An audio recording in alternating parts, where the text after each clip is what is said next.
بسم اللہ الرحمن الرحیم۔ السلام علیکم ورحمۃ اللہ وبرکاتہ۔ معزز سامعین اکرام، آج میں آپ کی خدمت میں ایک ایسا وظیفہ لے کر حاضر ہوا ہوں۔ یہ ایک ایسی آیت جو قرآن پاک کی سورہ بنی اسرائیل کی آیت نمبر 81 کا وظیفہ ہے۔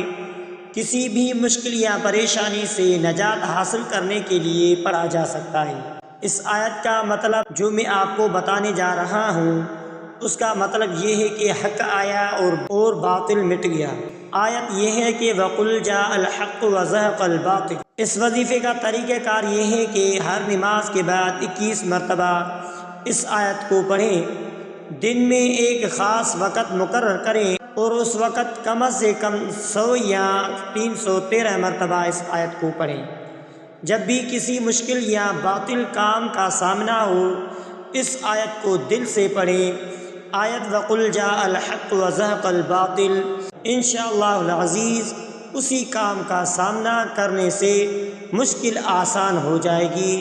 وظیفہ شروع کرنے سے پہلے 11 مرتبہ درود شریف پڑھیں، مثلا درود ابراہیمی جیسا کہ ہم نماز میں پڑھ لیتے ہیں، وہ آپ بھی ہمارے ساتھ پڑھ لیجئے۔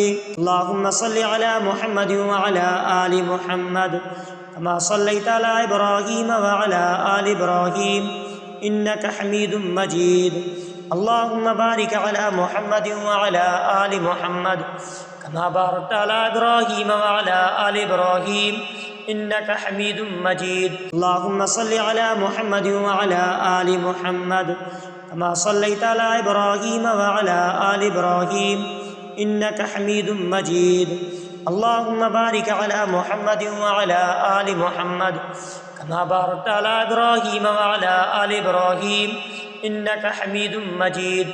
درود ابراہیمی 11 مرتبہ پڑھیں۔ اس کے بعد اللہ تبارک و تعالی سے اپنے مقصد کے لیے دعا ضرور کریں۔ یہ وظیفہ خلوص نیت کے ساتھ کریں اور اللہ تبارک و تعالی پر مکمل بھروسہ رکھیں۔ انشاءاللہ تعالی مدد اللہ تبارک و تعالی کی انشاءاللہ تعالی اللہ تبارک و تعالی کی مدد شامل ہو جائے گی۔ وظیفے کے دوران اور اس کے بعد کے احتیاط اور کچھ مزید ہدایات یہ ہے کہ نیت کی پاکیزگی کریں۔ وظیفہ کرنے سے پہلے اپنی نیت کو خالص کریں اور اللہ تبارک و تعالی کی رضا کے لیے کریں۔ نیت یہ ہو کہ اللہ تبارک و تعالی کے حکم سے مشکل آسان ہو اور حق غالب آ جائے، اور اس کے ساتھ ساتھ استغفار ضرور کرے۔ وظیفہ شروع کرنے سے پہلے اور دوران اللہ تبارک و تعالی سے اپنے گناہوں کی معافی مانگنا ضروری ہے۔ استغفار کی کثرت کریں کیونکہ یہ ہر عمل کی برکت کا سبب بنتا ہے۔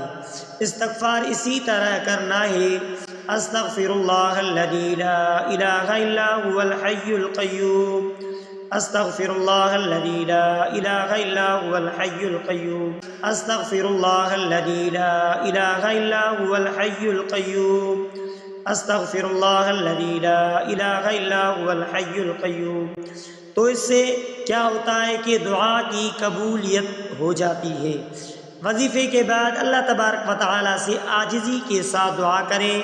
دعا کے لیے خاص اوقات جیسے کہ تہجد کا وقت، تہجد کے وقت اللہ تبارک و تعالیٰ کے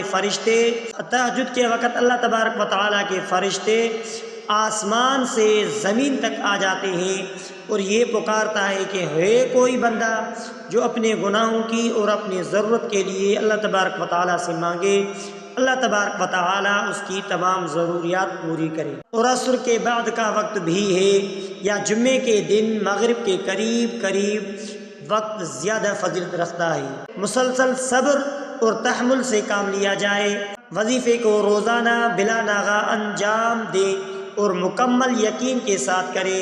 کبھی کبھار فوراً نتائج نہیں ملتے، لیکن اللہ تبارک و تعالیٰ کے ہاں تاخیر حکمت پر مبنی ہوتی ہے، اسی لیے صبر کرنا ضروری ہے۔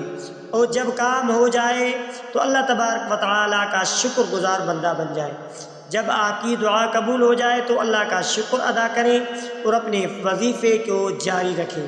اللہ تبارک و تعالیٰ کی نعمتوں کا شکر ادا کرنا اور شکر گزاری کے ساتھ عبادت میں مشغول رہنا زیادہ برکت کا باعث بنتا ہے۔ وظیفے کرتے وقت اور عمومی زندگی میں نیک اور مثبت لوگوں کی صحبت اختیار کریں، باوضو رہنے کی کوشش کریں اور حلال خوراک کا استعمال کریں تاکہ وظیفے میں تیسر ہو جائے۔ وظیفے کے ساتھ ساتھ سورہ فاتحہ اور آیت الکرسی کا بھی ورد کریں۔ الحمدللہ رب العالمین الرحمن الرحیم مالک یوم الدین ایاک نعبد و ایاک نستعین اهدنا الصراط المستقیم صراط الذین انعمت علیہم غیر المغضوب علیہم ولا الضالین، اور اس کے ساتھ آیت الکرسی بھی پڑھیں۔ اللہ لا الہ الا هو الحی القیوم لا تأخذه سنة ولا نوم له ما في السماوات وما في الأرض من ذا الذي يشفع عنده إلا بإذنه يعلم ما بين أيديهم وما خلفهم ولا يحيطون بشيء من علمه إلا بما شاء وسع كرسيه السماوات والأرض ولا يؤوده حفظهما وهو العلي العظيم۔ الحمد لله رب العالمين الرحمن الرحيم مالك يوم الدين إياك نعبد وإياك نستعين اهدنا الصراط المستقيم صراط الذين أنعمت عليهم غیر المغضوب علیہم ولا الضالین، اور اس کے ساتھ آیت الکرسی بھی پڑھیں۔ اللہ لا الہ الا هو الحی القیوم لا تأخذه سنة ولا نوم له ما في السماوات وما في الأرض من ذا الذي يشفع عنده إلا بإذنه يعلم ما بين أيديهم وما خلفهم ولا يحيطون بشيء من علمه إلا بما شاء وسع كرسيه السماوات والأرض ولا يؤوده حفظهما وهو العلي العظيم۔ یہ آیات بھی مشکلات اور رکاوٹوں کو دور کرنے میں مثبت مؤثر ہوتی ہے۔ یہ تو اور اللہ تبارک و تعالی سے مدد مانگیں، انشاءاللہ ہر کام آسان ہو جائے گا۔ تو معزز سامعین اکرام، اگر آپ نے ہمارے اسلامک وظائف ٹی وی چینل کو سبسکرائب نہیں کیا ہے تو آپ ہمارے اسلامک وظائف ٹی وی چینل کو سبسکرائب کریں، بیل آئیکن کے بٹن پر آل پر کلک کریں، اور ہو سکے تو اس ویڈیو کو صدقہ جاریہ سمجھ کر شیئر کرنا مت بھولیں۔